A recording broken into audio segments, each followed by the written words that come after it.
Do you sometimes feel like other people's success somehow makes you feel worse about yourself and your own life? Like, you want to be happy for them, but you can't. And the worst of all, it makes you feel like you're a bad person because you're even thinking it. But what if there's a reason that this happens? And what if it doesn't have to be that way either?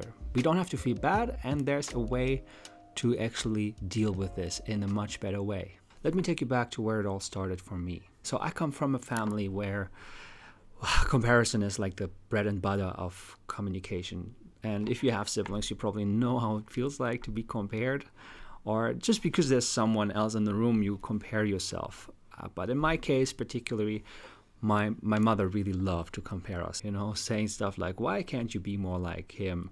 Why can't you be more quiet? Why can't you be more nice? And, all that stuff. It would go both ways, of course. Like one brother would be better at one thing and the other brother, me, would be better at another thing. And this led to a lot of envy and jealousy. Don't get me even started about Christmas and birthday parties. That was like every time someone would get a present, the other would think, okay, why don't I get this present? Why don't I get a better present? And we would compare ourselves with everything that happens. It was horrible. And I love my brother more than anything. And he's one of my closest and best friends.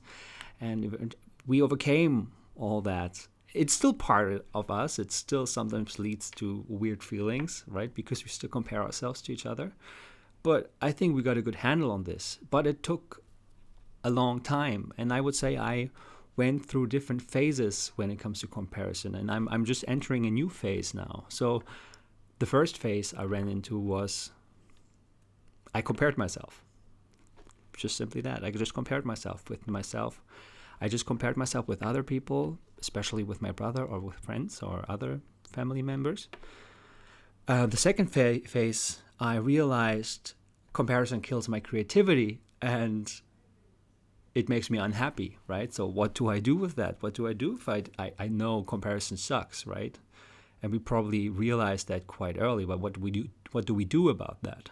So, well, I started to look a lot into this whole self-improvement, personal development kind of stuff. And one common advice that I found is don't compare yourself to others.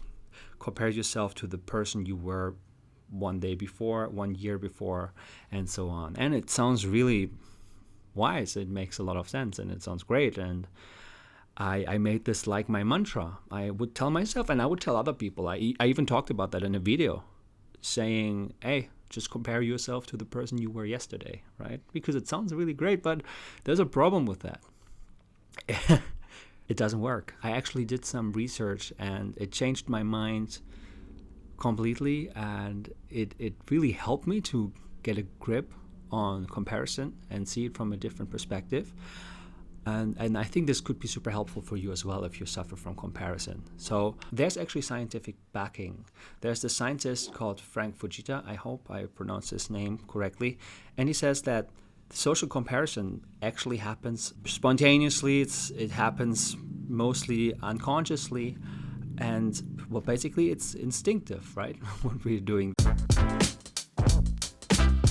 For a long time I thought comparison is like driving a car. You are behind the wheel, you're in control, you're choosing your direction, and you choose who to follow and who to overtake. But turns out, well, I mean, you're still driving a car, but it's not like you pick the road, but it's more like there's a car crashing into you. That is comparison. It is something that happens to us. We don't actually have to do anything about it. We cannot do anything about it. It just happens. We just do it. We compare ourselves. It's something that happens to us and not something that we do. Wow. I don't know about you, but I was really mind blown by that. And it really, really helps me to put things into perspective. I mean, it sounds very noble to say, I don't compare myself to others. I compare myself to the person I once was, the person I was a year ago, right? It sounds great. It sounds pretty cool. But I notice it just doesn't work that way for me. And hearing about these studies that say, okay, well, it's just normal. It's okay. I honestly felt relieved. I felt relieved. I feel more relaxed that I can compare. It's okay. It takes the pressure off. And there's no need to beat myself up for comparing myself. But does that mean we are off the hook? Of course not. There's still things we can do, and we can decide how we're going to let it affect us, right? So are you going to feel envious, or do you choose to feel different? And I know, some of us are wired to feel more envious than others. And I myself, I would include myself in there because I just grew up feeling that way. It was part of my survival strategy almost. And it can be motivating if you look at someone and you think, hey, I want what that guy has. I want what this woman has. And I'm going to work for that. Then this can be super motivating. It can actually propel me forward, right? But the problem is that envy is a nasty feeling, right? It feels horrible. Like, I don't want to feel envy all the time. It's not how I picture a happy life, right? Even though I might become successful because of it. There's definitely something else we can do, something that is much better than thinking, I want what that person has. And there's a friend of mine who's very successful. Like, he is always on top of things. He's charming, he's athletic, he's hardworking, ambitious, and he's always in touch with many great other successful people. And he also talks about that, right? I mean, why not? He should share his success with other people. But the thing is, every time I hear about these success stories, I sit there thinking, I want that too. I feel bad, I feel like I cannot even connect with him. I cannot even say like, wow, that's cool. Like, I say, wow, it's cool, but I still feel bad inside. I'm still thinking, whoa, what about me? Why am I not there? What do I do wrong? Something like that. And then I feel like I'm a bad friend. And then I feel guilty because I compare myself. So it's like a vicious circle, and I feel I lose connection to the relationship. I lose connection to myself because I feel envious, because I feel self-critical, because I compare myself, right? But you see, the comparison happens, but do I want to respond with envy? No. Do I want to be self-critical? No. And even though these reactions might also almost be as automatic as the comparison, there's some wiggle room here, what we can do. I can stop myself in my tracks. Before I share my strategy with you, I want to say something and remind ourselves that we all have a unique gift to share with the world. We all have talents. We all have our unique perspective, our own story that impacts other people's lives. And it can impact them in a good way, right? You might not believe that, but it is the case. We all have something great to give. And I want you to remember that no matter what you do, right? Like, we can use all the kinds of strategies, right, to not compare ourselves so much or to not feel envious. But the more we feel secure within ourselves, the more we trust our uniqueness, our strength, our own experience, the less we jump into this automatic response, into this envy, into jealousy, the more we are able to feel vulnerable and to be happy for other people, right? So that being said, there's something I often do. It really helps me to actually don't get stuck in these negative feelings. And it's a bit of a counterintuitive strategy that I use. So there's this psychologist called Gelby. There's this, no, not Gelby. Her name is Shelley Gables. Shelley Gable. Her name is Shelley Gable. So, okay, Shelley Gable.